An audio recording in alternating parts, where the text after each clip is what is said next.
Turning to the 2012 presidential elections, new poll numbers showing Texas Governor Rick Perry taking the lead among the Republican contenders for their party's nomination for the first time. Perry nearly doubling Mitt Romney's numbers, 29 to 17% in the Gallup poll of Republican voters. Congressman Ron Paul gaining momentum after finishing second in the Iowa straw poll at 13%, moving ahead of straw poll winner Michelle Bachmann. Here now for his thoughts on what is happening in this race, Republican presidential candidate Congressman Ron Paul of Texas. Congressman, good to have you with us. Let's start with Let's start, if we may, with these budget projections.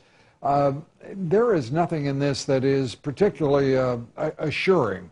What do you think we should be thinking about? What is the first way in which you would urge this Congress to move ahead, if you were president, to a responsible budget? Well, I'd urge the people of this country to change what we see as the role for government. We have to address the subject of runaway entitlements and runaway spending overseas, which is no easy chore. But actually, I think it's worse than the report says, because they report deficits, but they don't report the national debt going up, which involves the borrowing, from the entitlement system, and then, borrowing from the funds. But then there's also the entitlements. The last figure I looked at, our obligation this year will probably go up about $5 trillion, so it's much worse than reporting exactly what the deficit will go up. But no, the spending has to be cut, but we have to change our attitudes. As long as we maintain this attitude that we can be in Libya and all these other places and we don't have any money, I mean, you have to have deficits. And there's no serious talk about changing our entitlement system and how we get people, out of the system and let them take care of themselves. And right now we've done about everything we can to keep our businesses from wanting to start new businesses in this country due to the regulatory system, the tax system, the monetary system. So it is a major chore, but we have to start somewhere. Let's say that we started with the federal government, since you would be in charge of the federal government.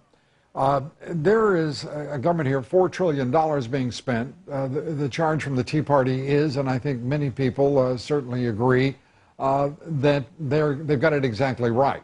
That government has to reduce its size, it has to reduce the scope, scale, and dimension of its operations, its presence in our lives. Why would we not first attack what is doable, and that is government itself? Start reducing the size of this government and its operations. Well, there's too many that benefit. There are 20 million people who work for government, and a lot of these are local people, but they have to be hired because of all the regulations of the federal government. So 20 million people, that's a pretty good special interest. And how about all the people who get checks from the government?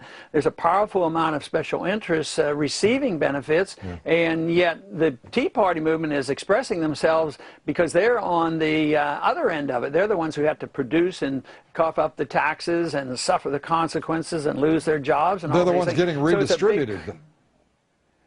Yeah, well, and now they're getting pretty annoyed, but it's going to get rough and tumble, because as soon as there's an attempt, what frightens me is about when some of these states have made some honest efforts to rein in some of these expenditures, people get pretty angry. They even call for recall elections, and you're accused of not caring for the people, and you're being heartless. Well, what if we do end up...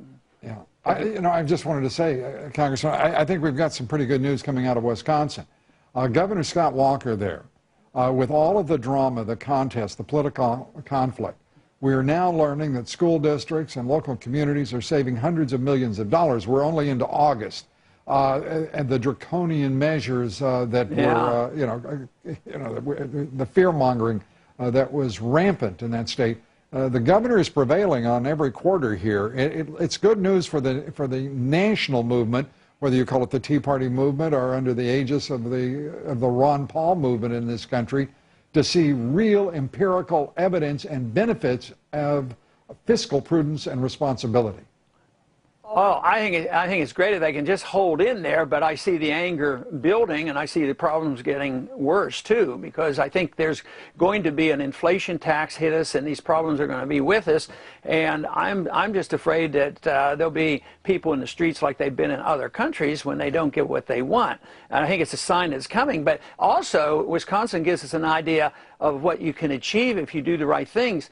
But, you know, they're too impatient. How long has he been the governor? It hasn't been a year, you know, 8 months. And they expect, you know, results, and they're not patient at all. I think if they can pursue those policies in a year or so, people are going to say, wow. And I think Michigan and Ohio, these other states could achieve this too, if we didn't have any more problems come down on us. But I think we're in for some more problems, and therefore it's going to be much difficult to satisfy anybody at all.